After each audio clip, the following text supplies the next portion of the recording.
Social মিডিয়াতে আজকাল এই ধরনের ভিডিওগুলো ফেসবুক রিলস এবং ইউটিউব শর্টসের মধ্যে প্রচুর পরিমাণে ভিউ জেনারেট হচ্ছে। ভিডিওটি স্ক্রিপ্ট না করে জাস্ট 2 মিনিট সময় দিন, আমি দেখে দিচ্ছি কিভাবে এই ধরনের ভিডিওগুলো তৈরি করা হয়। আজ একটা বিরাট ফাটাফাটি হইব। তার জন্য প্রথমে চলে আসবো আমাদের সবার পরিচিত ক্যাপকাট অ্যাপে, তারপর চলে যাবো আমরা নিউ প্রজেক্ট, তারপর গ্যালারি থেকে আমার সেই ভিডিওটি আমি এক্সপোর্ট করে দিব, যেটিকে আমি প্রথমেই ইউটিউব থেকে নামিয়েছিলাম। আপনি এই ধরনের ভিডিওগুলো ন্যাচারাল ভিডিওগুলো ইউটিউব, টিকটক অথবা ইনস্টাগ্রামে সার্চ করলেই পেয়ে যাবেন। তারপর আমি চলে যাবো অ্যাড লেয়ারে, সেখান থেকে আমি আগেই ডাউনলোড করে রেখেছিলাম ইউটিউব থেকেই টাইগার গ্রিন স্ক্রিন ভিডিও লিখে আপনি সার্চ করলেই পেয়ে যাবেন। তারপর আমরা চলে যাবো রিমুভ ব্যাকগ্রাউন্ডে, সেখান থেকে ক্রোমাকিতে, তারপর ইনসেন্টিটি 55 করে দিব, তারপর টাইগারটাকে অ্যাডজাস্ট করে নেবেন।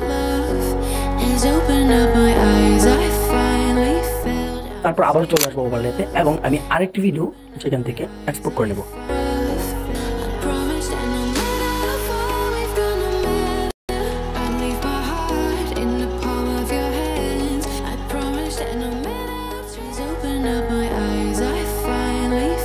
তারপর আমি আবারও চলে যাব ওভারলেতে এবং আমি আগে থেকে ভিডিও শুট করে রেখেছিলাম যে ভিডিওটি, সেটিকে এক্সপোর্ট করে দেবো এবং সেটার যে ব্যাকগ্রাউন্ড আছে সেটাকে অটো রিমুভ করে দেবো।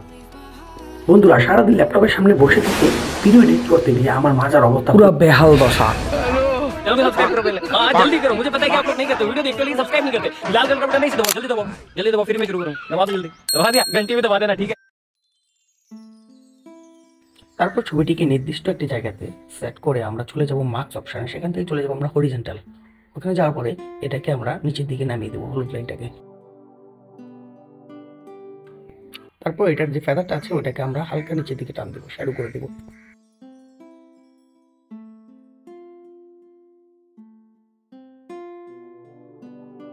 সবকিছু ঠিকঠাক থাকলে আপনি আপনার ভিডিওকে সেভ করে নিতে পারেন 4K তে। তাছাড়া একটু সময় নেন, দেখবেন এটা আপনার গ্যালারিতে সেভ হয়ে গেছে।